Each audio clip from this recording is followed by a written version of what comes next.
Assalamualaikum warahmatullahi wabarakatuh. Selamat pagi para siswa SMA Negeri 1 Purworejo dan umumnya seluruh yang menyaksikan podcast Mansa hari ini. Kita sekarang ada di edisi kedua bertepatan dengan 17 Agustus 2020. Saya Sunardi yang sehari-hari mendapat amanah sebagai guru bahasa Indonesia, sekaligus juga sebagai salah satu tim kesiswaan SMA Negeri 1 Purworejo. Kali ini hadir bersama koordinator kami. Beliau adalah Wakil Kepala Urusan Kesiswaan SMA Negeri 1 Purworejo, Bapak Eko Hendarto. Selamat pagi Pak Eko. Selamat pagi Pak Nardi. Fresh sekali pagi ini, luar biasa. Alhamdulillah, ini 17 Agustus. Iya, 75 tahun Indonesia Merdeka. Apa kesannya Pak Eko? Kita wajib bersyukur ya dengan usia yang usia 75 tahun ya. Iya. Bisa sudah banyak berkembang dan ini semangat yang harus kita wariskan dari tahun ke tahun, dari generasi ke generasi. Oke, meski di suasana pandemi ya? Betul, ya. Baik, sehari-hari kita ngurusi kesiswaan dan Pak Eko termasuk yang paling sibuk. Mungkin bisa diceritakan sekilas tentang persiapan di bulan Agustus ini Pak Eko, termasuk yang hari ini direncanakan. Oke, ya. Jadi begini, betul memang ya mungkin di antara banyak teman-teman kita di kesiswaan yang paling sibuk Pak. Satu hal yang saya syukuri itu tim kami, tim kita, kesiswaan itu sangat kompak dan juga anak-anak sangat luar biasa. Itu karunia dan energi bagi kami di kesiswaan. Dan ini 17 Agustus tantangan bagi kita semuanya untuk menjalankan bagaimana agenda kesiswaan di tengah pandemi. Nah itu perlu energi. Kebetulan teman-teman kemarin saat kita ngobrol bagaimana baiknya kesiswaan di pandemik gitu ya. Intinya begini, selama pandemik pembinaan kesiswaan jalan terus dengan berbagai macam strategi. Tentunya begitu. Iya, dan perlu kita sampaikan ya bahwa di bulan Agustus ini sudah banyak agenda kesiswaan yang dalam tanda kutip terpaksa harus tatap muka. Misalnya yang belum lama kita lakukan adalah peringatan Hari Pramuka ya Pak ya? Iya, iya. Kemarin tanggal 14 itu kan kita lumayan sibuk ya. Satu ada upacara Hari Pramuka. Iya. Dan alhamdulillah sudah berjalan dengan baik. Panitia bekerja dengan sangat sempurna walaupun ada pembatasan di situ. Iya, kalau biasanya lapangan itu penuh, kemarin hanya segelintir orang. Dan pesertanya kan yang dipilih dan salah satu fokus dari pembinaan kepramukaan kemarin itu adalah pelantikan Dewan Ambalan. Sehingga pas Hari Pramuka kita lantik. Iya. Jadi kita efektifkan kegiatannya. Betul. Dalam sekali acara langsung pelantikan. Betul Pak Nanti. Jadi itu Pramuka. Memang ini Agustus selalu sibuk sekali ya. Nah ini dengan adanya pandemik maka ada pengurangan kesibukan. Nah, setelah Pramuka, kemarin kita juga menyiapkan anak-anak untuk yang tugas hari ini. Yang tugas hari ini adalah PGM 21 yang sudah dikukuhkan kemarin ya? Kemarin ya, Sabtu. Hari Sabtu kita itu kemarin kan mengadakan pengukuhan nih. Pengukuhan PGM itu Paskib. Paskib Ganesha Misi 21 ya Pak Nadia. Kita kukuhkan, dihadiri oleh orang tua, siswa, dan juga Dewan Pembina. Dan alhamdulillah kita juga rangkaiannya itu masih bisa kita jalankan seperti agenda-agenda tahun biasanya. Ya, kalau yang tahun biasanya ada ziarah, kemarin juga kita lakukan ziarah ya Pak Eko ya. Hanya semua dengan protap kesehatan yang sangat ketat. Sebagai informasi ini, kita kan ziarah ini kan sebuah tradisi bagi sekolah kita. Sekolah kita kan didirikan oleh tentara pelajar ceritanya. Maka kan salah satu tradisi dari BGM setiap kali mereka mengadakan pengukuhan diikuti dengan ziarah ke Taman Makam Pahlawan Tentara Pelajar. Dan sejarah besar SMA 1 memang tidak bisa lepas dari tentara pelajar. Jadi harapan kami semoga nanti semangat juang itu tetap kita wariskan dari generasi ke generasi. Oke, Pak Eko, harus kita akui dari sekian banyak bidang urusan pendidikan dalam lingkup sekolah, dari kurikulum, sarana prasarana, kehumasan, dan kesiswaan, kalau boleh dikatakan yang paling menantang untuk diteruskan programnya adalah kesiswaan. Karena kalau kurikulum ada istilah PJJ, daring. Kemudian Sarpras insya Allah ya tetap bisa berkembang. Sekolah masih boleh membangun atau juga dalam tahap merawat dan sebagainya. Kehumasan, kegiatan kehumasan masih jalan terus. Kesiswaan yang programnya sebagian besar melibatkan anak-anak, ini tentu saja adalah tantangan yang paling berat menurut saya pribadi dan menurut pengamatan banyak orang juga. Nah, kira-kira langkah strategi apa yang paling solutif nanti untuk siswa-siswa kita yang hebat-hebat ini, Pak Eko? Oke, ya. Tantangan kesiswaan itu yang kami analisis kemarin dengan teman-teman, itu dampak dari pandemik. Ya. Ada pendidikan karakter yang harus kita kuatkan di situ. Sekolah kita kan berkarakter. Iya. Salah satunya ya kan, unggul, berkarakter, dan mendunia. Mendunia. Unggul, alhamdulillah SDM anak-anak kita unggul ya, dan itu keunggulan itu kita wariskan.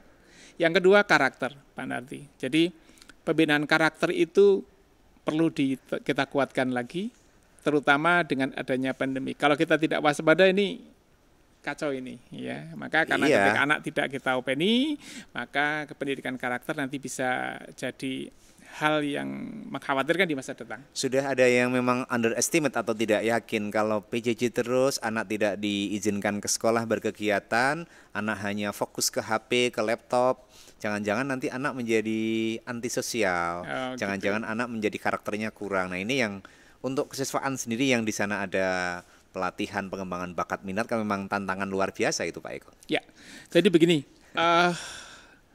Agustus ini kita agendakan sebagai untuk rekrutmen anak-anak di dalam kegiatan ekstrakurikuler, keorganisasian, dan juga unit kerja di SMA 1 Projo.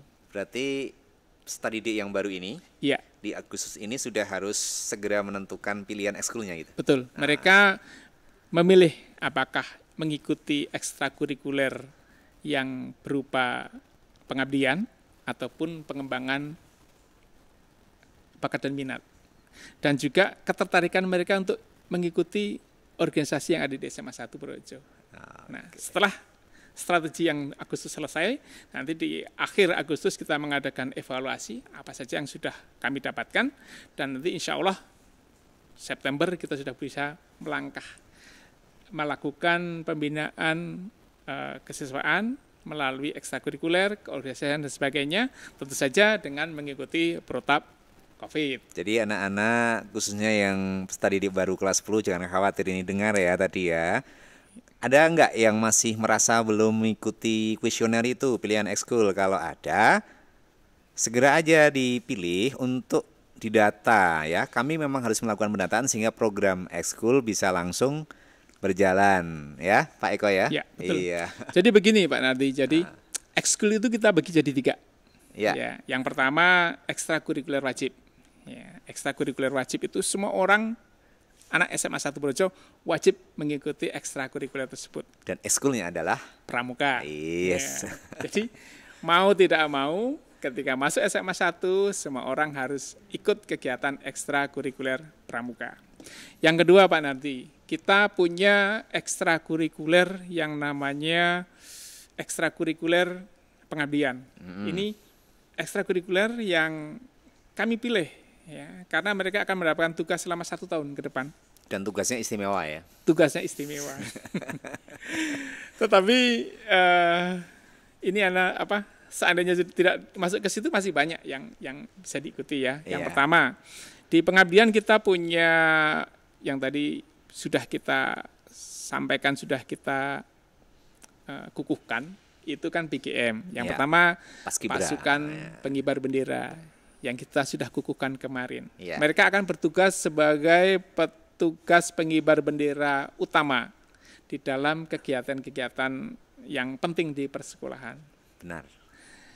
Hari besar, hari-hari khusus mereka akan bertugas di situ. Iya, dan mimpin ya Pak ya. Memimpin. Juga memimpin jika ada upacara rutin hari Senin. Betul, ya. iya. Artinya mengkoordinasi nanti yang tugas kelas Dan mana. setiap hari mengibarkan mereka bendera. mengibarkan bendera. Baik mengibarkan maupun menurunkan. Nah, Ya. iya. Yang kedua Pak Nardi, kita punya PKS, ya, patroli keamanan sekolah. Iya. Nah ini di bawah bimbingan dari Polres, anak-anak kita rekrut. Tetapi kalau sudah masuk di PGM tidak boleh masuk ke PKS. Ya. Oke. Karena apa? Kita punya visi ke depan itu mengembangkan kepribadian pemimpin bangsa. Jadi biar setiap anak punya kesempatan untuk menjadi pemimpin di bidangnya di bidang masing-masing. Iya. Jadi jangan sampai anak itu ya di PGM, ya di PKS dan ekskul yang lain. Oke. Jadi kita ratakan. Gitu ya. Jadi kalau sudah di PGM tidak boleh masuk di PKS. Iya. Yang ketiga Pak Nardi, itu kita punya unit PMR. Ya, Palang Merah Remaja. Itu unit khusus untuk tugas pengabdian juga. Nah, sehingga ketika ada acara, di situ ada upacara misalnya, maka PMR akan mendukung kegiatan itu. Dan mereka bertugas 1 tahun ke depan. Iya. Terus yang keempat itu GV atau Ganesha Voice atau paduan suara. Paduan suara itu juga ekskul pengabdian. Mereka bertugas 1 tahun ke depan untuk mengisi acara-acara yang penting di sekolah. Acara kenegaraan, acara-acara khusus, misalnya tamu dan sebagainya. Mereka akan bertugas di situ sebagai petugas untuk menyajikan lagu-lagu yang dibutuhkan. Jadi ada 1 ekskul wajib, 4 ekskul pengabdian, Iya.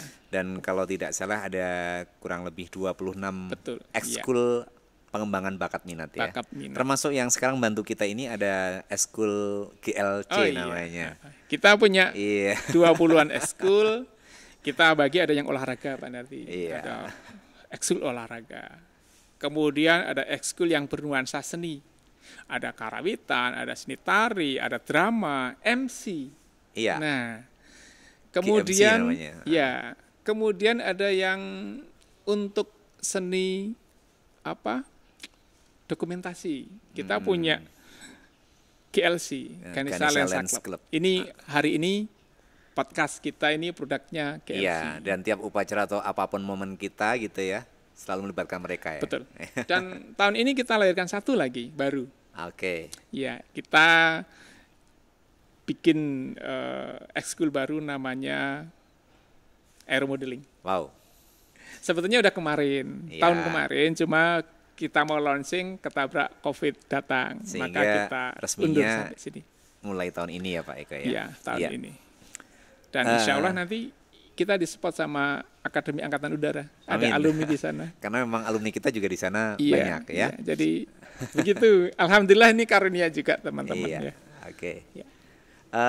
Ekskul bulan ini perekrutan. Mulai September nanti insya Allah sudah mulai latihan-latihan ya. Iya. Kira-kira nanti gambaran latihannya seperti apa Pak Eko? Kira-kira aja, sekilas Oke, aja. ya. Jadi gini, setiap langkah yang kita ambil kita langsung mengingat ke protokol COVID ya Pak Nardi. Iya, ya. iya. Ya, sehingga nanti kita punya strategi untuk pelatihan ekskul itu kita tetap menggunakan protokol COVID. Oke. Kalau untuk ekskul yang anggotanya sedikit panahan misalnya, hanya 5, 6, 10 itu Oke. kita bisa setiap minggu mereka latihan. Tetapi bila itu banyak, maka akan kita atur sesuai dengan protokol yang ada. Jadi mungkin 1 ekskul itu akan dibagi jadi 2 atau 3 atau 4. Tergantung komunitasnya ada berapa banyak. Ya. Ya. Luar biasa. Ini tentang ekskul. Kemudian kesiswaan itu tidak hanya mengatur masalah ekskul. Betul. Ada di sana organisasi istimewa yang namanya OSIS dan juga MPK. Nah, rencananya bagaimana Pak Eko? Untuk strategi dari semua kegiatan OSIS dan strategi dari semua kegiatan MPK di tengah-tengah masa pandemi yang kita nggak tahu ini sampai kapan kita harus begini terus. Oke, benar. Ini COVID itu nguras tenaga kita ya, nguras Iya. tenaga, nguras pikiran. Akhirnya awalnya kita nyaman-nyaman saja dengan kondisi yang biasa. Tetapi kita COVID datang, semua harus berubah, strateginya harus berubah, kita harus mengubah semuanya, ya kan? Betul, kita punya 3 unit besar Pak Nati. Ya, ada MPK, ada OSIS dan ekstrakurikuler. Kita tadi udah bahas ekstrakurikuler, kita tinggal bahas MPK dan OSIS. Ya. MPK itu perwakilan dari semua siswa. Ya. OSIS perwakilan dari semua siswa untuk menjalankan agenda-agenda eksekutif ya. Jadi MPK itu legislatifnya, terus OSIS-nya yang eksekutif. Ya, itu begitu. Nah, strategi memang kita gabungkan antara daring sama luring. Kalaupun luring pun kita tidak bisa semuanya datang. Maka disinilah kita memfokuskan roda organisasi ini, kita combine dari daring sama luring. Alhamdulillah ini masih bisa berjalan dengan baik. Ya. Ada saatnya mereka harus konsultasi, berdiskusi lewat jalur daring, tetapi suatu ketika mereka betul-betul harus datang ke sekolah sesuai dengan protokol COVID. Contohnya hari ini, ya. Ketika kita butuh, maka teman-teman dari GLC harus datang ke sekolah. Itu pun jumlahnya dibatasi. Termasuk yang hari ini harus upacara. Iya. Mereka kan juga termasuk rangkaian program OSIS. Betul. Ya. Dan mereka protokol COVID-nya juga diterapkan ya Pak Eko. Iya. Hari ini kita batasi, tidak seperti tahun-tahun kemarin di mana semua siswa, semua guru datang. Nah, maka hari ini ini tugas pertama untuk BGM masalahnya. Ya, mereka akan bertugas dan ada banyak perubahan di situ Pak Nati. BGM pun juga berubah. Jadi pelaksanaan upacara hari ini tidak sama dengan tahun-tahun sebelumnya. Kalau nggak salah kita mengacu ke protokol kesehatan yang diterapkan pemerintah pusat. Betul, ya. Jadi tidak sesuai yang sudah-sudah ya Pak Eko. Ya, makanya saya wanti-wanti dengan anak-anak, tolong kita kawal semuanya dengan baik, kita pahami perubahan-perubahan. Nanti ketika semua sudah kembali normal, maka kegiatan yang normal kita jalankan lagi. Memang ada banyak perubahan sih di sana sini di upacara, pengukuhan dan sebagainya. Baik. MPK Pak Eko. MPK itu kalau tidak salah di awal tahun ajaran itu punya program mendesak untuk istilahnya kalau negara pemilu. Nah, pemilihan ketua OSIS gitu kan, itu kan ranahnya MPK. Ini kira-kira nanti dilangsungkan bulan ini atau di September Pak Eko? Bulan-bulan ini kami seperti saya sampaikan tadi sedang mengadakan rekrutmen secara online. Nanti kita tunggu September awal kita akan siap-siap untuk melaksanakan agenda tersebut. Ini kan ceritanya kita mengambil data dulu Pak. Siapa yang berminat di MPK, siapa yang berminat di OSIS, siapa yang berminat di ekskul. Nah, termasuk untuk para calon ketua OSIS ya, ini rupanya yang kelas 11 ya Pak Eko ya? Kelas 11, para calon pemimpin bangsa ini silakan Anda untuk bersaing secara sehat. Pemilu yang insya Allah paling sehat malah pemilu di sekolah ya Pak Eko? Pemilu di sekolah. Itu karena wahana kita untuk latihan Pak. Nah, jadi sekolah itu kan tempat ideal untuk semua hal. Jadi kalau sekolah sudah kehilangan idealisme, rusak semuanya. Maka kalau mau lihat pemilu yang sesungguhnya ada di sekolah. Oke.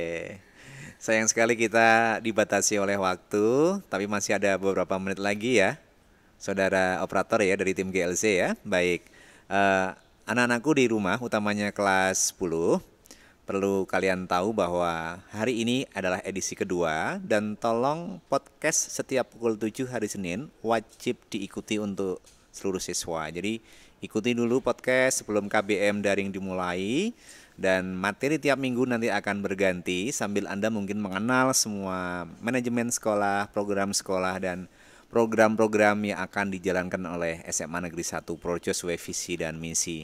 Hari ini secara kebetulan tim kesiswaan hadir dan Pak Eko ini juga seorang alumnus atau salah satu alumni dari SMA 1 Projo yang dulu pun ketika jadi siswa punya pengalaman yang pasti menarik.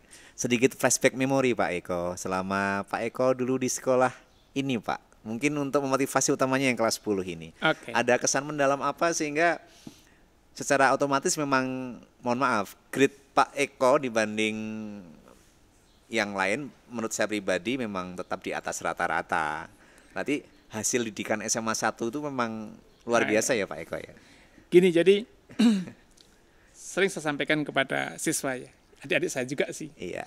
Begitu kita masuk di SMA 1, itu harus siap tempur. Jadi harus siap tempur. Lengah sedikit saja di sini, tertinggal kita. Maka itu sebuah konsekuensi Pak Nardi. Begitu kita masuk di sekolah ini, maka kita harus selalu Siap. mengembangkan diri. Siap tempur. Ya, siap tempur kapan saja, jangan lengah. Karena apa? Teman kita itu orang hebat semua, gitu ya. Misalnya begini, kita udah kerja, dapat nilai 9, yang 9,5 ada, yang 10 ada. Maka kita harus selalu bertempur, siap tempur begitu. Kalau tidak, ya sudah, kita akan jadi follower di belakang. Nah, kesannya cuma itu. 1, siap tempur. 2, ada kebanggaan tersendiri. Kita menjadi bagian dari sebuah komunitas yang luar biasa di sini. Sebagai siswa waktu itu saya melihat kakak-kakak saya ketika datang ke sekolah orang hebat-hebat semuanya. Mereka menginspirasi. Dan alhamdulillah sampai hari ini kakak-kakak dari adik-adik yang masih di SMA ini masih selalu datang. Iya. Muda Ganesha luar biasa mensupport semangat, mensupport anak-anak untuk selalu satu langkah lebih maju. Itu Pak Nardi. Jadi ada kaitan kuat memang ya Pak ya. Karena jujur saya bukan alumni, jadi saya nggak bisa merasakan langsung dulu PBM di sini. Kalau Pak Eko tadi mengatakan begitu kuatnya hubungan batin, terus persaingan yang luar biasa, yang sangat tinggi. Terus sekarang ini Pak Eko, harus kita sadari bahwa PPDB ya, flashback sedikit juga. Oh iya. PPDB beberapa tahun terakhir harus menggunakan sistem zonasi. Kalau dulu mungkin zaman Pak Eko total dari siswa-siswa saringan nomor 1. Sekarang PPDB kita sesuai dengan program pemerintah kita harus laksanakan itu dengan sebaik-baiknya. Nah strateginya Pak Eko, strateginya mohon maaf untuk misalnya siswa yang agak berbeda dari kebiasaan SMA 1 kan pasti ada juga seiring dinamika PPDB ini. Strateginya untuk kegiatan siswaan kira-kira bagaimana gitu? Oke. Iya. Untuk siswa atau kesiswaan? Siswaan aja. Ya. Untuk siswa dulu aja ya. Ya, oh ya, baik. 1. Untuk pendidikan sebetulnya tidak bedanya kita memilih lingkungan. Anda memilih SMA 1 itu sudah tidak salah. Lingkungannya minimal sudah baik. Ya. Sudah tertata di sini. Iya. Ya, jadi seburuk-buruknya anak yang sudah bisa masuk ke SMA 1 minimal akan menjadi lebih baik karena lingkungannya sudah baik, didukung oleh guru-guru yang baik, iklim yang manajemen baik. yang baik, iklim yang baik, alumni yang baik. Oke. Motivasi mereka akan naik. Nah, silakan nanti dilihatlah 3 tahun ke depan. Pasti mereka akan berbeda dengan yang lain. Karena apa? Setiap hari kita di sini membiasakan mereka dengan pembiasaan baik. Nah, salah satu strateginya di pendidikan kesehatan kita akan memberikan pembiasaan yang baik. Ya, kita punya sesuatu yang namanya SP, Standard of Performance. Ya. Anak SMA 1 itu kalau jalan Pak Nati udah kelihatan itu anak SMA 1, itu bukan anak SMA 1. dari luarnya saja. Dari cara jalannya aja sudah kelihatan. Sudah kelihatan. Cara berpakaiannya, terus cara tuturnya, bersikapnya, mindsetnya, ketertarikannya. Coba pasti akan apapun latar belakangnya ya. Latar belakangnya, insya Allah mereka masuk sini menjadi lebih baik daripada sebelumnya, atau mungkin menjadi sangat baik, ya karena memang tadi pertama lingkungan. Iya. Ya. Yang kedua, kita sebagai orang tua di sekolah juga betul-betul secara intens mengawasi mereka. Ya, kalau tidak kita awasi, kami takutnya nanti keluar dari rel. Yang terakhir Pak Nardi itu tentang pemberian kesempatan untuk berprestasi. Ya. Saya tegaskan ini di akhir ya. Ya. Ekskul, organisasi dan sebagainya bagi kami adalah gerbang menuju masa depan. Ya. Jadi Maka gerbang tadi kita ratakan, tidak boleh semua orang masuk atau satu orang masuk ke semua gerbang. Biarlah anak ini menjadi calon pemimpin lewat gerbang ekskul. Mereka jadi calon pemimpin lewat bidang organisasi. Ya, kita punya ekskul 22. Kalau ada 22 ketua, itu sudah lahir 22 ketua di situ Pak Nabi. Ada 22 bendahara lahir melalui celah-celah tadi. Terus kita punya OSIS dan MPK. Di OSIS pun ada 10 sekbid. Setiap sekbid ada ketuanya. Sehingga nanti di akhir itu kita akan mencetak lebih banyak calon pemimpin atau anak-anak yang siap jadi pemimpin di masa datang. Sepertinya itu Pak Nardi. Iya, jadi sekali lagi kita harus optimis. Apapun latar belakang kalian, utamanya para siswa kelas 10 yang baru saja bergabung dengan SMA Negeri 1 Purworejo, yakinlah, tapi dengan standar 1, jadilah siswa SMA Negeri 1 Purworejo yang sesungguhnya. Gerbang-gerbang yang tadi banyak disebutkan oleh Pak Eko Hendarto, silahkan dimasuki, itu yang akan mengantarkan kalian sukses di bidang masing-masing. Pak Eko, kita perlu mengakhiri podcast pagi ini dengan tanda khusus ya. Nanti kalau saya katakan podcast SMA Negeri 1 Purworejo akan kita satukan gitu, dengan saling menyatukan pergantian sebagai ganti jabat tangan ya. Kemudian nanti ada yel-yel kita unggul, berkarakter dan mendunia. Oke, termasuk yang di rumah kita coba bareng dengan sahabat kalian di situ ataupun juga orang tua kamu yang mungkin juga di situ. Saya sebutkan yel-yel khusus podcast SMA Negeri 1 Purworejo. Podcast SMA Negeri 1 Purworejo unggul, berkarakter, mendunia. Iya. Terima kasih. Selamat berjumpa pada podcast edisi yang ketiga dengan narasumber yang berbeda, dengan topik pembicaraan yang berbeda. Pak Eko, terima kasih Pak Eko. Ya, terima kasih. Selamat berjumpa anak-anak dan selamat berjumpa semuanya. Ya, mohon maaf segala kekurangan pada pagi hari ini. Selamat mengikuti upacara detik-detik proklamasi Hari Ulang Tahun ke-75 Republik Indonesia. Saya Sunardi selaku pembawa acara dengan narasumber Bapak Eko Hendarto, SPD MM pamit undur diri dan segenap kru GLC yang bertugas mengucapkan terima kasih. Selamat berjumpa. Wassalamualaikum warahmatullahi wabarakatuh.